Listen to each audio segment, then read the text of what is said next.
तदबीर इख्तियार की थी कि उस टाइम यानी कि कुफार रस्ते सारी चौकियाँ ला के नाके ला के खड़ोते थे। आप सलाम हज़रत अबू बकर का घर है सामने मलिक फाद बाग गेट तो निकलो ना सामने उन्होंने घर है उतो लैके पहले इधर आए सी सब तो अपने एरिया का सब तो बड़ा पहाड़ है ये तो यानी कि पहले इधर आए सी इधर आके फिर यानी कि आप सल्लम यानी कि 2 यानी कि दिन 3 रात यानी कि एक रात दूसरा दिन फिर रात फिर दिन फिर यानी 2 दिन 3 रात इसे यानी कि गार गुजारी है। पीछे कुफार जड़े है ना ऐसा ऐसा ऐसा ऐसा यानी कि उस टाइम पूरे चेक करते सी निशाना यानी कि देखते देखते उस सुराखी जड़े है ना पहुँच आए सी थले एक बूढ़ी औरत बैठी सी उन्हें वो खबर दी थी कि 2 बंदे उत्ते हुए हैं उत्ते भी तो यानी कि चोटी तक यानी कि पहुँच गए थे पीछे लेकिन अल्लाह का करना यानी कि वो जड़ा इतने यानी कि आप सलाम ने मौजूद है कि आप सलाम की हिफाजत वास्ते मकड़ी ने जाला बनाया देता कबूतर ने जो है ना अंडे दे देते नाल ही। वालेकुम जी, ये है पहली ज़ियारत हमारी गार सौर की। ये वो पहाड़ है जिसके ऊपर रसूल सल्लल्लाहु अलैहि वसल्लम ने 2 दिन और 3 रातें गुजारी थी। इस पहाड़ की चोटी की बैक साइड के ऊपर वो छोटा सा गार है। जब रसूल सल्लल्लाहु अलैहि वसल्लम को अल्लाह ताला की तरफ से हिजरत का हुक्म आया था तो तमाम सहाबा से उन्होंने जो मतलब कि उनको अहकामात ये हुक्म फरमाया था कि मुझे हिजरत का हुक्म है, सब ने हिजरत करनी है। और वो कुफ़ार जो उनको मारने का नौज़ुबिल्लाह इरादा रखते थे शहीद करने का, तो हज़रत सल्लल्लाहु अलैहि वसल्लम ने उनके जो इरादे हैं उनको पहले से भांप लिया था। और आप सल्लल्लाहु अलैहि वसल्लम ने मक्का की अपोज़िट साइड पे हिजरत करने का फ़ैसला, क्योंकि जिस साइड पे अगर वो जहाँ पे उन्होंने चौकियाँ वगैरह लगाई हुई थी उस साइड पे वो नहीं गए, उससे अपोज़िट साइड पे गए और वो साइड ये बनती थी। आपने 2 दिन और 3 रातें इधर गार सौर में गुजारी थी। और यहाँ पे वो मशहूर वाक़या है कि मकड़ी ने जाला बना लिया था और कबूतर ने अंडे दिए थे, क्योंकि पीछे जब वो कुफ़ार थे वो पाँव के निशान जो है उनको देखते देखते पीछे आ गए थे। लेकिन जब गार की ओपनिंग पे उन्होंने वो जाला और कबूतर के अंडे देखे तो उनको ये यकीन हो गया कि यहाँ पे अभी मकड़ी का जाला है और कबूतर के अंडे पड़े हैं, अगर कोई इंसान यहाँ पे आता तो ये चीज़ें ना होती। तो इस तरह अल्लाह ताला ने हज़रत सल्लम की मदद फरमाई और वो यहाँ पे सेफ़ रहे। और एक और बात ये है कि हज़रत सल्लम ये तकरीबन 2 से 3 घंटे की आपकी हाइकिंग बनती है अगर आप कंप्लीट ऊपर गार पे जाएँ तो। उस वक्त हज़रत सल्लम ने हाफ़ पहाड़ जो है वो तकरीबन ख़ुद कवर किया था। उसके बाद उनके पाँव मुबारक ज़ख्मी होने लग गए थे, तो हज़रत अबू बकर सिद्दीक़ रज़ियल्लाहु ताला अन्हु ने उनको अपने ऊपर सवार किया, मतलब उनको उठाया अपने ऊपर और वो बाकी का पहाड़ वो उनको ऊपर लेके गए और उनको गार सौर में उनकी हिफाजत की और वहाँ पे उन्होंने 2 दिन और 3 रातें क़याम किया। ये वाला सारा मैदान अरफ़ात है, तकरीबन 10 मुरबा किलोमीटर है जी यानी कि लंबाई चौड़ाई है, गोल पहला है तो यानी कि 9 ज़िलहज्जा अरफा के दिन जिन्होंने कहते हैं ना। हाँ जी, 9 ज़िलहज्जा ਨੂੰ लोग यानी कि ज़ुहर तो पहले ਇੱਥੇ आ ਜਾਂਦੇ ਨੇ हाजी। हाँ जी, असल जो हज के फ़राइज़ है ना वो 2 है, एक है वकूफ़ अरफा हाँ जी, तो दूसरा है तवाफ़ ज़ियारत। हाँ जी, तो ये 2 अहम काम है, अगर ये ना हो फ़र्ज़ ख़त्म हो जाए तो हज नहीं होता। लिहाजा इत्थे आना अरफात ये सब तो अहम है। 9 ज़िलहज्जा ਨੂੰ यानी कि लोग इत्थे आ जाते हैं इहराम नाल ज़ुहर तो पहले। ज़ुहर के टाइम इमाम साहब इत्थे खुतबा देंगे, खुतबा दे के ज़ुहर ते असर 2 नमाज़ां 2-2 रकअतां कसर करके इत्थे ही पढ़ाने हैं। उस तो बाद दुआ मंगो, इस्तग़फ़ार करो, जो मर्जी करो। तुसी मगरब तक इत्थे रहना। हाँ जी, मगरब वाले यानी कि जिवें मगरब का टाइम हो जाता है, सूरज गुरूब हो जाना, मगरब वाली नमाज नहीं पढ़नी तुसी इत्थे। अगे पीछे ये हुक्म है कि मगरब की नमाज फ़ौरन पढ़ो, ताख़ीर ना करो जी, लेकिन अरफात वाले दिन हाजियों वास्ते यह हुक्म है कि तुसी इत्थे नमाज नहीं पढ़नी। इत्थों निकलना है, इत्थों जाना है वापस मुज़दलिफ़ा वाले मैदान है, उत्थे जाके चाहे तुसी रात 12 बजे पहुँचो, चाहे 10 बजे 11 बजे जिन्ना भी टाइम हो जाए, मगरब भी उत्थे पढ़नी है तो इशा भी उत्थे पढ़नी है। सही, यानी मगरब की नमाज की ताख़ीर की कोई गुंजाइश नहीं है सिवाय यौम यानी कि यौम अरफा तो वो सिर्फ हाजी जिन्हें हज पढ़े अरफा के दिन इत्थे गुजारे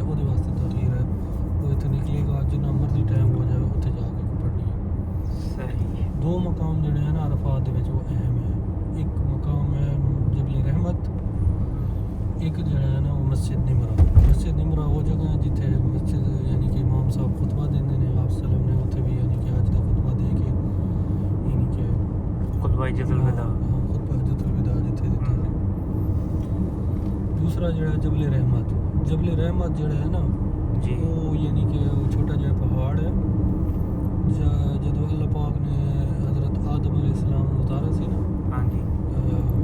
जन्नत जो यानी कि काट के अम्मा हवा ते हज़रत आदम अलैहिस्सलाम को दुनिया ते भेजा सी हाँ जी ते हज़रत आदम अलैहिस्सलाम उतरे सी श्रीलंका जी ते अम्मा हवा जिहड़ी है ना वो उतरी सी जद्दे च। अच्छा जद्दे का नाम जद्दा क्यों कहते हैं जद्दा आखदे ने दादी नूं दादी या नानी नूं हाँ जी अरबी च जी ते अम्मा हवा दे नाल मंसूब है यानी कि इस वजह तो नाम जद्दा पे जद्दा पै गया ते फिर एक दूसरे नूं ना उस टाइम तो कोई जी नहीं सी इत्थे एक दूसरे नूं लभदे फिर इसे जबले रहमत इकट्ठे हुए सी। जबले रहमत इकट्ठे हो के फिर इत्थे जिहड़ी है ना यानी कि उन्होंने दुआ मंगी सी अल्लाह पाक कोल रब्बना ज़लमना अनफुसना व इल्लम तग़फिर लना व तरहमना लनकूनन्ना मिनल खासिरीन। इत्थे फिर उन्हों की तौबा कबूल हुई सी। इस जगह ते फिर जबले रहमत इस करके कहते बाकी इत्थे उन्हां ते रहमत हुई थी बाकी यानी कि और भी रिवायत है कि 40,000 तो ज़्यादा अंबिया कराम इस जगह की यानी कि ज़ियारत कर चुके इतने आए हैं इस जगह को देखने वास्ते कि भी साढ़े माँ प्यो भी हज़रत आदम ते अम्मा हवा कितने मिले थे उन्होंने मुलाकात की जगह देखने वास्ते ना जी यानी इस जगह ते आए हुए हैं 40,000 तो ज़्यादा। ये हुण सारा मैदान है ये यानी कि माशाल्लाह खेमे भी लग जाते हैं अंदर सारा निज़ाम वाशरूम पानी का इंतज़ाम सारा इत्थों हो जाता है अज के दिन ते बाद विच हुण सारियां चीज़ां होईयां ने ना पहले तो नहीं पहले सिर्फ मैदान होता सी। ये जेडे दरख्त लगे खड़े हैं ना इन्हां दरख्तां की जिहड़ी इब्तदा है ना वो जनरल ज़ियाउल हक आया सी पाकिस्तान जो जनरल ज़िया ने आके की सी उन्हें आके नीम के पौधे हो गए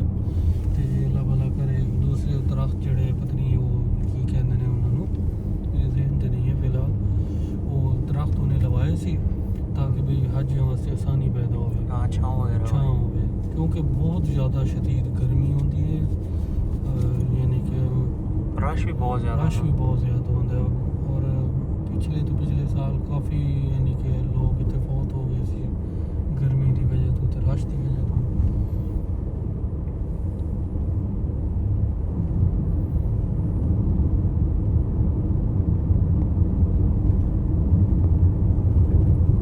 अस्सलामुअलैकुम जी ये हमारी तीसरी ज़ियारत है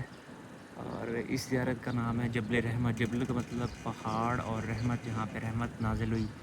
हज़रत आदम अलैहिस्सलाम जो हैं उनको अल्लाह ताला ने जब जन्नत से ज़मीन पर उतारा था तो वो श्रीलंका में उतारे गए थे और अम्मा हवा जो हैं वो जद्दा में उतारी गई थी। जद्दा अरबी ज़बान का लफ्ज़ है जिसमें उसका मतलब है दादी या नानी और उनको वो जद्दा में उतरी थी और फिर जब हज़रत आदम अलैहिस्सलाम और अम्मा हवा जो है वो इस पहाड़ के ऊपर आके उनकी मुलाकात हुई थी दोबारा जब वो ज़मीन के ऊपर आई थी और यहाँ पे आके उन्होंने अल्लाह ताला से माफ़ी मांगी थी उन पर रहमत हुई थी। इस वजह से फिर इस पहाड़ का नाम जबल रहमत रख दिया गया। यहाँ पे अब जब भी जो है हाजी आते हैं उम्रा ज़ायरीन आते हैं तो वो इसकी ज़ियारत करते हैं और ज़ियारत करके जो है रहमत पाते हैं। तो ये मैदान अरफा के अंदर है और ये अभी रास्ते बंद हैं पैदल ज़्यादा रास्ता है तो पैदल हम लोग नहीं जा रहे क्योंकि टाइम कम है तो मैं दूर से ही आपको ये ज़ियारत करवा रहा हूँ। बंद रहती है इतने सिर्फ 2 नमाज़ां होंदियां मस्जिद निमरा इतने यानी कि हज का खुतबा होंदा है इतने यानी कि नमाज होंदी है ज़ोहर ते असर दी मिला के कसर नमाज 2 रखता ते अगे भी पूरा साल बंद पै रही है क्योंकि आप सलम के दौर तो साबित ही नहीं है ना आप सलम ने इतनी ज़्यादा नमाज़ें पढ़ी हैं ना फिर बाद साहबा ने पढ़ी हैं फिर इन्होंने भी बंद रखी हुई है बस इन्हों कहते हैं मशायर ते यानी मशायर अल्लाह की निशानियाँ अल्लाह पाक दे जिथे हुक्म है ना तो फिर वो मशायर जिहड़ी चीज़ जिहड़ी इबादत साबित है फिर वही होंदी है एक्स्ट्रा यानी कि इन्होंने हालांकि मस्जिद है इतने नमाज होनी चाहिए थी मुस्तकिल अजान ये वो ना इतने अजान होती है ना जमात होती है कुछ है नहीं होती बस बंद ही रहती हाँ बंद ही रहती है पूरा साल सिर्फ 2 नमाज़ें होनी है इतने 2 नमाज़ें हो के उस बाद खलास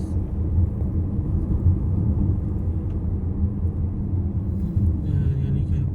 छोटी जी जगह बाहर जी खुली हुई है ओपन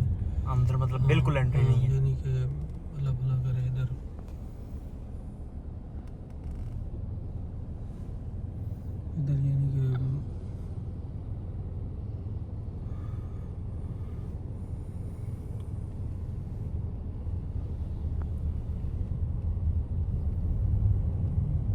काफ़ी माशाल्लाह वड्डी मस्जिद है रकबे हाँ के जी। लिहाज नाल 7-8 दी एंट्री है थोड़ा जिहा ਇਹਦਾ हिस्सा ਜਿਹੜਾ है ना वो हदूद तो बाहर भी है अरफात की हदूद वो ਉੱਥੇ निशानी लगी हुई होती है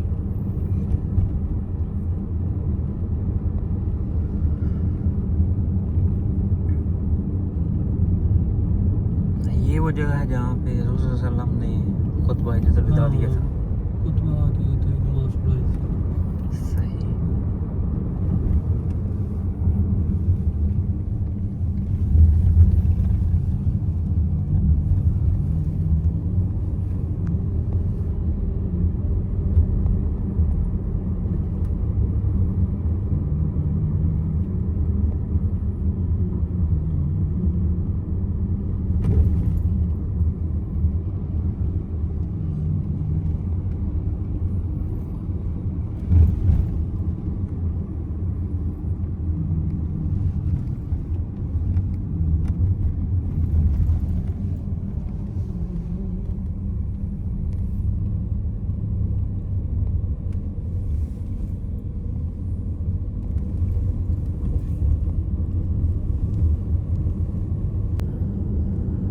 ये नहर ज़ुबैदा है जो क्वीन ज़ुबैदा ने बनवाई थी around 9th century. Queen Zubaida जो हैं वो अब्बासी खलीफा हारून रशीद की वाइफ थी। वो यहाँ पे हज करने के लिए आई थी, तो उन्होंने यहाँ पे पानी की शॉर्टेज देखी, तो उन्होंने ताइफ से ये एक वाटर जो है कैनाल बनाई थी, जो उस दौर की ये बनी हुई है। ये आप देख सकते हैं अभी भी उसके थोड़े बहुत आसार नज़र आ रहे हैं आपको। एक साइड पे पहाड़ की सपोर्ट है, दूसरी साइड पर उन्होंने दीवार बना के इसको सपोर्ट दी हुई थी। लेकिन अब क्योंकि यहाँ पे मॉडर्न सिस्टम्स आ गए हैं, यहाँ पे पंप वगैरह लगे हुए हैं, तो अब इसकी ज़रूरत नहीं है। तो अब ये बहाल नहीं है, इसमें पानी शानी नहीं आता बिल्कुल। अब जो है उन्होंने उसके आसार वैसे हैं, लेकिन इसके अंदर पानी नहीं है। ये आप देख सकते हैं पहाड़ के साथ साथ बिल्कुल चल रही है। नहरों सी नहर है, इतनी कोई बड़ी नहर नहीं है, लेकिन ये उस वक्त पानी की ज़रूरत को पूरा करने के लिए एक मास्टर प्लान था और इंजीनियरिंग का एक बहुत बड़ा शाहकार था। और अभी भी आप इसकी देख सकते हैं, अभी भी बिल्कुल वैसी की वैसी खड़ी है, इसको कोई इतना ज़्यादा डैमेज नहीं हुआ। आप इसकी वो जो हालत है उस वक्त की एक एंशिएंट चीज़ है और अभी भी अपनी असली हालत के अंदर मौजूद है। नौ यानी कि जिलहज्जा ਨੂੰ ਜਦੋਂ ਅਰਫਾਤ ਜੋ ਬੰਦਾ ਵਾਪਸ ਆਉਂਦਾ ਹੈ ਤੇ 10 ਜ਼ਿਲਹੱਜਾ ਦੀ ਰਾਤ ਸ਼ੁਰੂ ਹੋ ਜਾਂਦੀ ਹੈ। ਫਿਰ ਰਾਤ ਨੂੰ ਆ ਕੇ ਤੁਸੀਂ ਲਾਜ਼ਮ ਪੂਰੀ ਰਾਤ ਇੱਥੇ ਕਿਆਮ ਕਰਨਾ, ਇੱਥੇ ਕਿਆਮ ਕਰਨਾ ਵਾਜਿਬ ਹੈ। ਇਹ ਜਿਹੜੀ ਹੈ ਨਾ ਮਸਜਿਦ ਮਸ਼ਰ ਅਲ ਹਰਾਮ, ਇੱਥੇ ਯਾਨੀ ਕਿ ਆਪ ਸਲਮ ਨੇ ਯਾਨੀ ਕਿ ਮੁਜ਼ਦਲਿਫੇ ਕਿਆਮ ਕੀਤਾ ਸੀ। ਇਸ ਜਗ੍ਹਾ ਤੇ ਯਾਨੀ ਕਿ ਆਪ ਸਲਮ ਨੇ ਮਗਰਿਬ ਇਸ਼ਾ ਦੀ ਨਮਾਜ਼ ਪੜ੍ਹਾਈ ਸੀ। ਸੁਬਹ ਫਜਰ ਦੀ ਨਮਾਜ਼ ਵੀ ਯਾਨੀ ਕਿ ਤੁਸੀਂ ਇੱਥੇ ਹੀ ਪੜ੍ਹਨੀ ਹੈ। ਸੁਬਹ ਫਜਰ ਦੀ ਨਮਾਜ਼ ਪੜ੍ਹ ਕੇ ਜਦੋਂ ਸੂਰਜ ਤਲੂ ਹੁੰਦਾ ਨਾ, ਫਿਰ ਤੁਸੀਂ ਇੱਥੋਂ ਨਿਕਲਣਾ ਹੈ, ਸਿੱਧਾ ਜਾਣਾ ਹੈ ਜਮਰਾਤ ਤੇ ਸ਼ੈਤਾਨਾਂ ਨੂੰ ਕੰਕਰੀਆਂ ਮਾਰ ਜਿਹੜੀ ਕੰਕਰੀਆਂ ਸ਼ੈਤਾਨਾਂ ਨੂੰ ਮਾਰਨੀਆਂ ਹੁੰਦੀਆਂ ਨਾ, ਇੱਥੋਂ ਹੀ ਤੁਸੀਂ ਚੁਗਣੀਆਂ, ਇੱਥੋਂ ਹੀ ਲੈਣੀ ਹੈ। ਹੋਰ ਕਿਸੇ ਜਗ੍ਹਾ ਤੋਂ ਨਹੀਂ ਲੈ ਸਕਦੇ, ਨਾ ਅਰਫਾਤ 'ਚ ਨਾ ਕਿਸੇ ਜਗ੍ਹਾ ਤੋਂ। ਇੱਥੇ ਕੀ ਕੋਈ ਬੰਦਾ हाँ। सेल करदा? नहीं सेल नहीं करता है, पहाड़ खलोते हैं जिसे पहाड़ तो अच्छा, जिसे तो मर्जी इकट्ठियां जाके, करनी। हाँ इतने भी यानी कंकरियां होनी है छोटी छोटी छोटी। यानी कि तकरीबन यानी कि चना होता है ना, चना को हाँ। थोड़ी जी ज़्यादा थोड़ी जी वड्डी बस कंकरी नहीं ज़्यादा वड्डी ज़्यादा छोटी भी ना हो बस। तो इन्नी कंकरियां तुसी ले लो। पहले दिन 7 कंकरियां मारनी होनी है वड्डे शैतान नूं। शैतान है 3, वड्डा, दरमियाना ते छोटा। ते दूसरे दिन त्रियां शैतानां नूं 7-7 मारनी होनी है। तीसरे दिन भी त्रियां नूं, यानी 21 ते 21 यानी कि 42 ते 7 49 कंकरी तुसी इत्थों लैनी है लाजमी। सही। तो इत्थों ही कंकरी लैनी है ते अपने कोल महफूज रखनी है। बोतल है जी, गुठली है जी, जो शायद तुसी देख लो।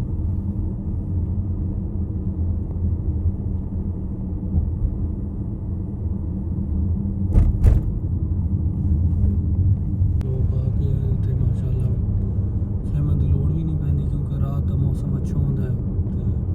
रात में क्याम करना होंदा है तुसी ते बाकी सहूलियात वगैरह है, वाशरूम ये वो लो। बाकी इत्थे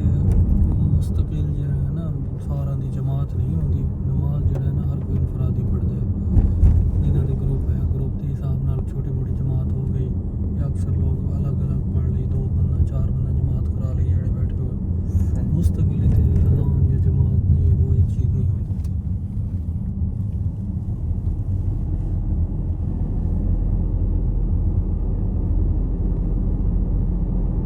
इधर पीछे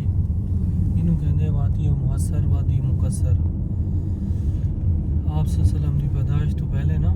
यानी कि यमन का एक बादशाह थी ਉਹਦਾ ਨਾਮ ਸੀ अबरा हाँ ਜਿਹੜਾ कुरान पाक ਦੀ सूरत अल-फील है ਜਿਹਦਾ ਜ਼ਿਕਰ ਹੈ ਹਾਥੀਆਂ ਵਾਲੀ यानी कि ਉਹ ਫੌਜ ਲੈ ਕੇ ਆਇਆ ਸੀ ਖਾਨਾ ਕਾਬਾ ਤੇ ਹਮਲਾ ਕਰਨ ਵਾਸਤੇ ਉਹ यानी कि ਇਸੇ ਜਗ੍ਹਾ ਤੇ ਆ ਕੇ ਉਹਨੇ ਪੜਾਓ ਕੀਤਾ ਸੀ ਇਸ ਜਗ੍ਹਾ ਤੇ यानी कि आप सल्लम ਦੇ ਦਾਦਾ हज़रत अब्दुल मुतलिब ਦੇ ਉੱਠ ਚੱਲ ਰਹੇ ਸੀ ਉਹਨੇ यानी कि ਉੱਠ ਕਬਜ਼ੇ ਕਰ ਲਿਆ ਤੇ ਉਹਨੇ ਪੈगाम भेज ਦਿੱਤਾ ਮੱਕੇ 'ਚ ਵੀ ਜਿਹਨੇ जंग करनी है ਤੇ ਤਿਆਰ ਹੋ ਜਾਓ नहीं तो पीछे हट जाओ मैं खाने काबा ਨੂੰ गिराना है ਉਹਨੇ ਨਾ यानी कि खाने काबे ਦੇ ਮੁਕਾਬਲੇ ਯਮਨ ਵਿੱਚ ਇੱਕ यानी ਗਿਰਜਾ ਬਣਾਇਆ ਸੀ ਕਿ ਤੁਸੀਂ ਖਾने ਕਾਬੇ ਦੀ ਇਬਾਦਤ ਨਾ ਕਰੋ ਤੇ ਇੱਥੇ ਆ ਕੇ इबादत करो ਹਾਂ ਤੇ ਇਹ ਸਾਰੇ ਜਿਹੜਾ ਏਰੀਆ ਹੈ ਨਾ ਇਹ ਪਿਛਲੀ ਸਾਈਡ ਇੱਧਰ ਸਾਰਾ ਇਹਨੂੰ यानी कि ਵਾਦੀ ਮੁਹਸਰ ਵਾਦੀ ਮੁਕਸਰ ਇਹ यानी ਮੁਜ਼ਦਲਫੇ ਦੇ ਵਿੱਚ ਆਉਂਦੀ ਹੈ ਇਹ यानी कि ਖੈਮੇ ਹੋ ਗਏ ਜਿੱਥੇ यानी कि हाजी यानी कि रहने के अंदर इनके कूलर पक्के बने हुए हैं खोल हाँ जी जी आज सब पक्के पड़े हुए हैं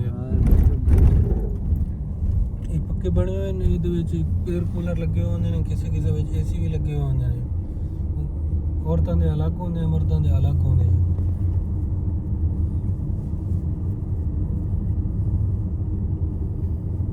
ਅਰਫਾਤ ਦੇ ਵਿੱਚ ਰਹਿਣਾ ਹੁੰਦਾ ਯਾਨੀ ਕਿ ਅੱਧਾ ਦਿਨ मुजदलफा ਦੇ ਵਿੱਚ ਰਹਿਣਾ ਹੁੰਦਾ ਇੱਕ ਰਾਤ ਲੇਕਿਨ ਅਗਰ ਮੀਨਾ ਆ ਰਿਹਾ ਮੀਨਾ ਦੇ ਵਿੱਚ ਤੁਸੀਂ ਰਹਿਣਾ ਹੈ 3 ਦਿਨ 8 ਜ਼ੁਲਹੱਜਾ ਨੂੰ ਉੱਥੇ ਰਹਿਣਾ ਪਹਿਲੇ 8 ਨੂੰ ਆ ਕੇ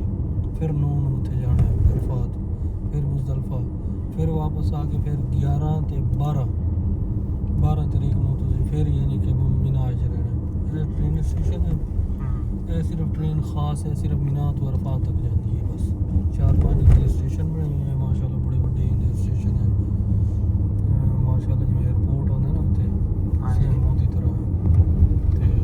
4-5 यानी स्टेशन है ये मुज़दलफे च आ गया पीछे भी मुज़दलफे 2 इत्थे 2 मीना च एक अरफात च सही 5 ने स्टेशन हो गए ये यानी कि अल्लाह भला करे पिकअप कर दी है ट्रेन सिर्फ मीना तो जाती है स्पेशल सिर्फ हज के दिन चलती है नॉर्मल डेज नहीं चलती बंद रहती है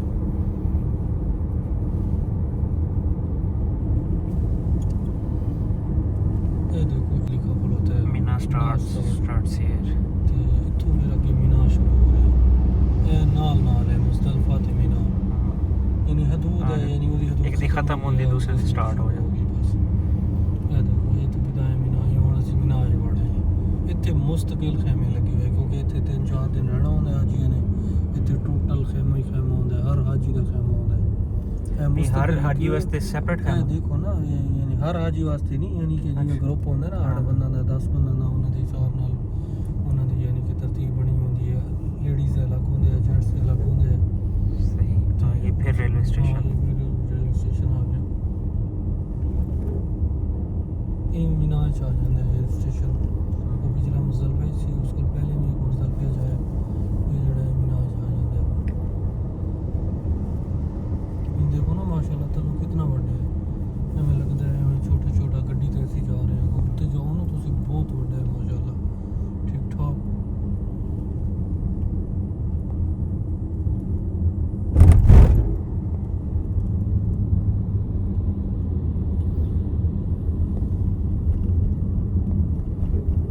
अच्छा वो ਜਿਹੜੀ ਸਾਹਮਣੇ ਪਹਾੜੀ ਨਜ਼ਰ ਆ ਰਹੀ ਨਾ ਤੁਹਾਨੂੰ ਉਹ ਸਾਹਮਣੇ ਛੋਟਾ ਜਿਹਾ ਗੁੰਬਦ ਕੁੱਬਾ ਜਿਹਾ ਜਿਹੜਾ ਹੈ हाँ ਉਹ ਸਾਹਮਣੇ ਨਜ਼ਰ ਆ ਰਿਹਾ ਉਹਨੂੰ ਕਹਿੰਦੇ ਨੇ ਮਜ਼ਬਾ ਇਸਮਾਈਲ अलैहिस्सलाम ਉਹ ਸਾਹਮਣੇ हाँ बिल्कुल जो छोटी जी है ਹਾਂ ਉਹ ਛੋਟੀ ਜਿਹੀ ਕੁੱਬਾ ਜਿਹਾ ਬਣਾਇਆ ਹੈ ਹਜ਼ਰਤ ਇਬਰਾਹੀਮ अलैहिस्सलाम ਨੂੰ ख्वाब ਆਇਆ ਸੀ ਨਾ ਕਿ ਅੱਲਾ ਦੇ ਰਸਤੇ 'ਚ ਆਪਣੇ ਬੇਟੇ ਨੂੰ ਕੁਰਬਾਨ ਕਰੋ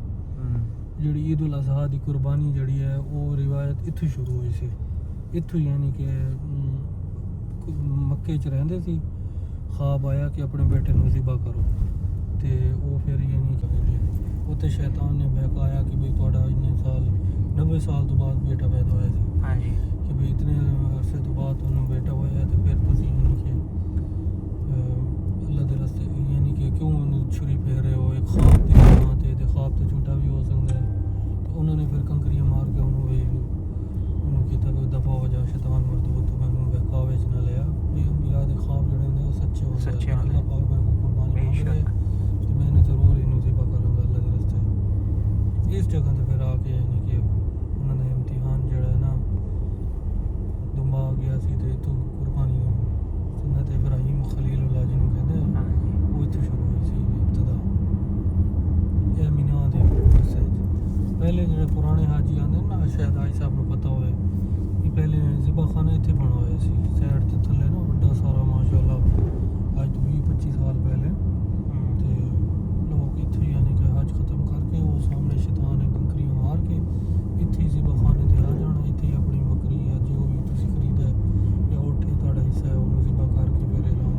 खोल देना जाके सिर बना के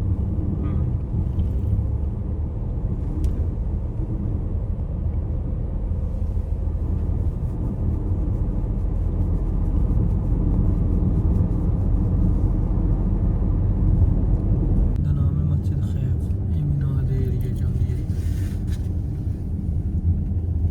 इत्थे उतर के ना थोड़ा जाके देख लो ये मस्जिद अल खैफ है मीना के अंदर मौजूद है बाकी सारे आपको खैमे नज़र आ रहे होंगे नीचे यहाँ पे सारे हाजी जो हैं वो हज के दिनों में यहाँ पे 8 ज़िलहज 11 और 12 ज़िलहज को इस मैदान मीना के मैदान के अंदर अपना क़याम करते हैं पीछे आपको टावर नज़र आ रहे होंगे 1 2 3 और 3 6 टावर्स हैं ये जो VVIP लोग आते हैं कह लें कि जो वज़ीर मशीर हैं बाकी कंट्रीज़ के तो इनके ऊपर हेलीपैड्स बने हुए तो वो यहाँ पे लाया जाता है उनको वहाँ पे ठहराया जाता है बाकी सारी जो आवाम है वो इधर नीचे आराम से रहती है वो स्पेशल VVIP लोगों के लिए उन्होंने बनाए हुए हैं ताकि उनको सिक्योरिटी फराहम की जा सके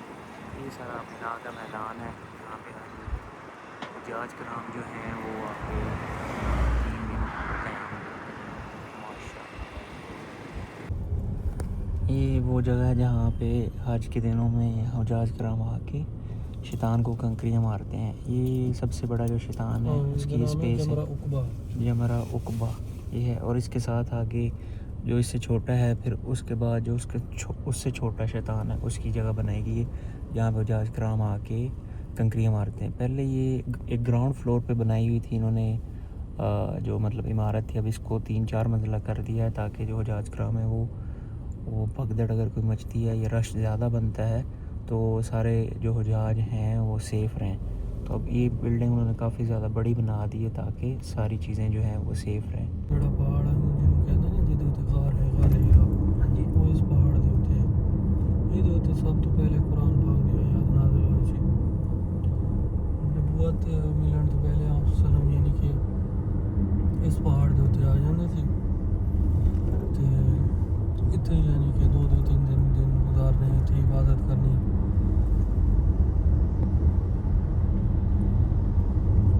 ਇੱਥੇ ਜਿਹੜੀ ਸਭ ਤੋਂ ਪਹਿਲੇ 3 ਕੁਰਾਨ ਪਾਕ ਦੀ ਆਇਤਾਂ ਨਾਜ਼ਿਲ ਹੋਈਆਂ ਸੀ ਨਾ ਜਿਬਰਾਈਲ अलैहिस्सलाम ਸਭ ਤੋਂ ਪਹਿਲੀ ਮਰਤਬਾ ਇੱਥੇ ਆਏ ਸੀ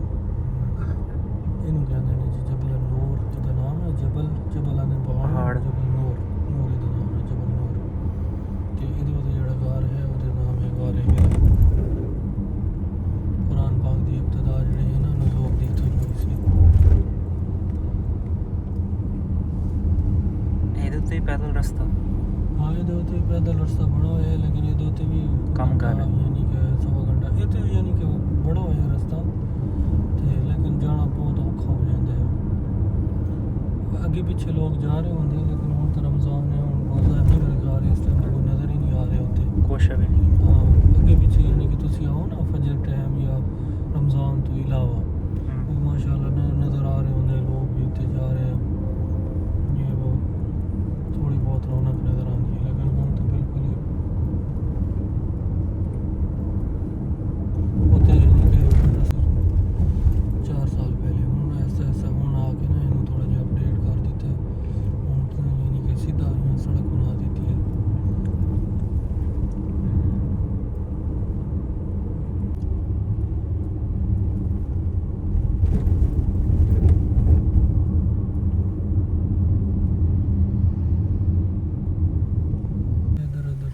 ਇਹ ਥੱਲੇ ਯਾਨੀ ਕਿ ਖਾਣ ਪੀਣ ਦੀਆਂ ਯਾਨੀ ਕਿ ਦੁਕਾਨਾਂ ਵਗੈਰਾ ਬਣੀ ਹੋਈਆਂ। ਇੱਥੋਂ ਅਗਰ ਤੁਸੀਂ ਜਾਣਾ ਅੰਦਰ ਜਾ ਕੇ ਫਿਰ ਇਸ ਲੋਕ ਜਾਂਦੇ ਆ ਉੱਤੇ ਦੇਖਣ ਵਾਸਤੇ ਇਹ ਉੱਤੇ ਯਾਨੀ ਜਬਲ ਸੌਰ ਤੇ ਜਬਲ ਹੀਰਾ ਤੇ ਅਗਰ ਤੁਸੀਂ ਜਾਣਾ ਉੱਤੇ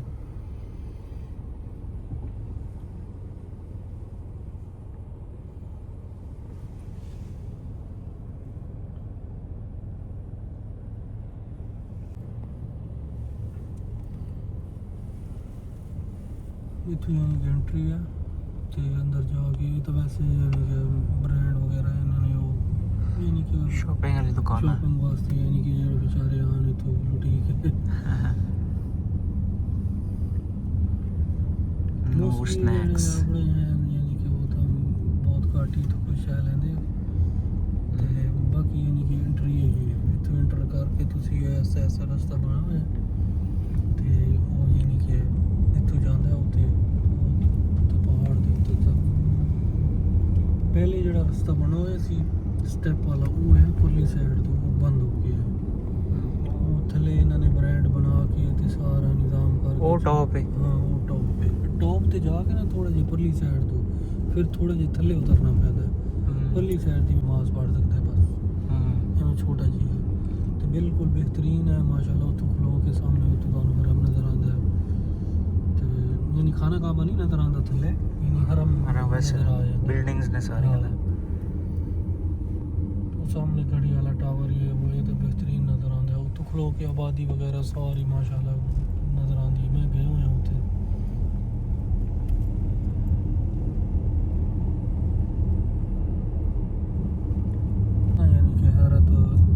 सिद्दीक रज़ियल्लाहु अन्हु का दौरे खिलाफत बहुत मुख्तसर थी 2 साल ਤੇ 3 ਮਹੀਨੇ ਬਸ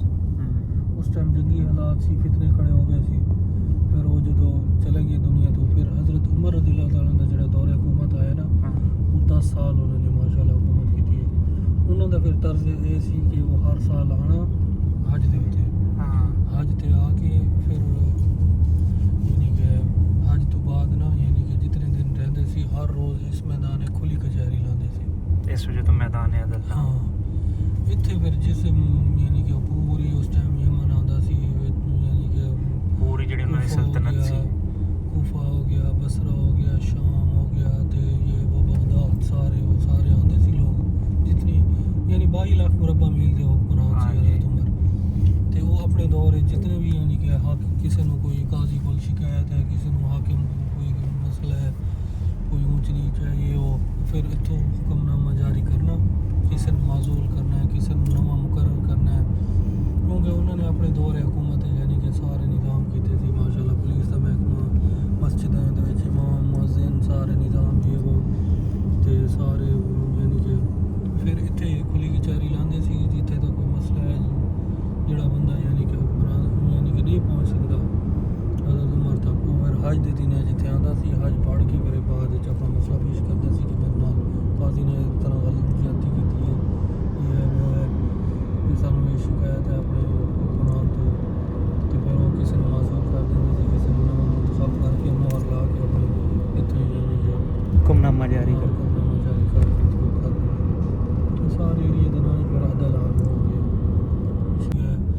ਬਾਅਦ 'ਚ ਵੀ ਕਾਫੀ ਲੋਕ ਜਿਹੜੇ ਆਏ ਆ ਉਹਨਾਂ ਦੀ ਕਬਰ ਹੈ ਮਕਬਰਾ ਬੰਦ ਹੈ ਇੱਥੇ ਜਗ੍ਹਾ ਹੀ ਨਹੀਂ ਹੈ ਕੋਈ ਗੁੰਜਾਇਸ਼ ਉਹਦੀ ਪੱਟੀ ਲੱਗੀ ਹੋਈ ਹੈ ਮਕਬਰਾ ਅਦਲ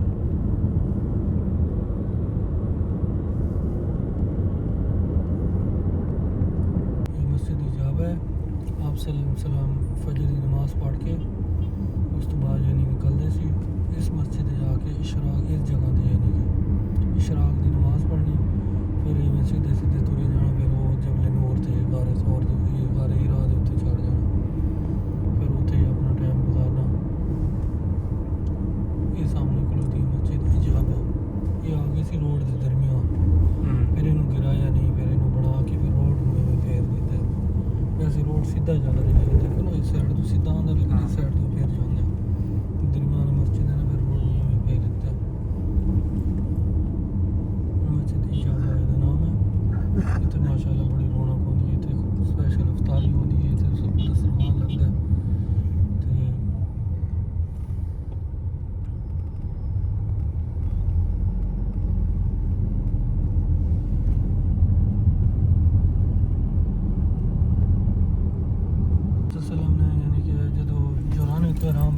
ਸੀ ਇੱਥੇ ਯਾਨੀ ਕਿ ਆਪ ਸਲਾਮ ਨੇ ਥੋੜੀ ਦੇਰ ਇੱਥੇ ਦਰਖਤ ਹੁੰਦਾ ਸੀ ਦਰਖਤ ਦੇ ਥੱਲੇ ਆਰਾਮ ਕੀਤਾ ਸੀ ਤੇ ਆਰਾਮ ਕਰਕੇ ਫਿਰ ਯਾਨੀ ਕਿ ਆਪ ਸਲਾਮ ਯਾਨੀ ਉਮਰਾ ਕਰਨ ਗਏ ਸੀ ਯਾਨੀ ਕਿ हाँ जी ਉਹਨਾਂ ਦੀ ਕਬਰ ਵੀ ਇੱਥੇ ਹੈ ਆਪ ਸਲਾਮ ਦੇ ਜਿਹੜੇ ਸ਼ੁਰੂ ਵਿੱਚ ਬੇਟੇ ਪੈਦਾ ਹੋਏ ਸੀ ਇਬਰਾਹੀਮ ਕਾਸਿਮ ਅਬਦੁੱਲਾ ਤਿੰਨ ਬੇਟੇ ਜਿਹੜੇ ਹੈ ਉਹਨਾਂ ਦੀ ਵੀ ਯਾਨੀ ਕਿ ਇੱਥੇ ਕਬਰ ਬਣੀ ਹੋਈ ਹੈ ਉਸ ਤੋਂ ਇਲਾਵਾ ਅੱਲਾਹ ਭਲਾ करे यानी कि काफ़ी साहबा कराम तकरीबन रिवायत सुनी सुनाई है कि भाई 10,000 तकरीबन साहबा यानी कि है उन्होंने कब्रां भी इत्थे बाकी साहबा तो बाद भी काफ़ी लोग जेह्ड़े दफन होंदे हैं फिर सफाई कर देंगे हैं बाद फिर दफना देंगे कब्रां खोलते हैं महीने दो बाद ते वो फिर यानी कि सफाई करके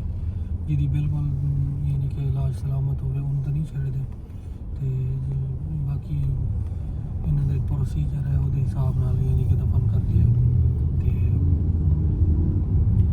ਉਹ ਯਾਨੀ ਕਿ ਕੋਈ ਕੈਮੀਕਲ ਵਗੈਰਾ ਲਾ ਕੇ ਤੇ ਉਹ ਯਾਨੀ ਕਿ ਕੋਈ ਹੱਡੀਆਂ ਹੁੱਡੀਆਂ ਬਚ ਜਾਂਦੀਆਂ ਉਹ ਫਿਰ ਸਫਾਈ ਕਰਕੇ ਫਿਰ ਉਹਦੀ ਜਗ੍ਹਾ ਤੇ ਨਵੀਂ ਕਬਰ ਬਣਾ ਦਿੱਤੀ ਉਹ ਜਿਹੜੀ ਰਿਵਾਇਤ ਹੈ ਨਾ ਕਿ ਕਿਆਮਤ ਵਾਲੇ ਦਿਨ ਹੈ ਕਿ ਯਾਨੀ ਕਿ ਕਬਰ ਵਿੱਚੋਂ 70 ਬੰਦਾ ਨਿਕਲੇਗਾ ਉਹ ਇਸ ਤਰ੍ਹਾਂ ਹੀ ਹੈ ਯਾਨੀ ਕਿ ਇੱਥੇ ਯਾਨੀ ਕਿ ਇੱਕ ਕਬਰ ਆਉਂਦੀ ਹੈ ਉਹ यानी बड़ा लंबा थले गहरा खड्डा खोदते हैं वो एक बंदे की कबर बना के फिर उत्थे ना लोहे का यानी कि फट्टा दे देंगे फिर उत्थे दूसरा बंदा दफना के फिर 4-5 फुट बाद फिर उत्थे लोहे का फट्टा 3-4 यानी कि फिर एंड जो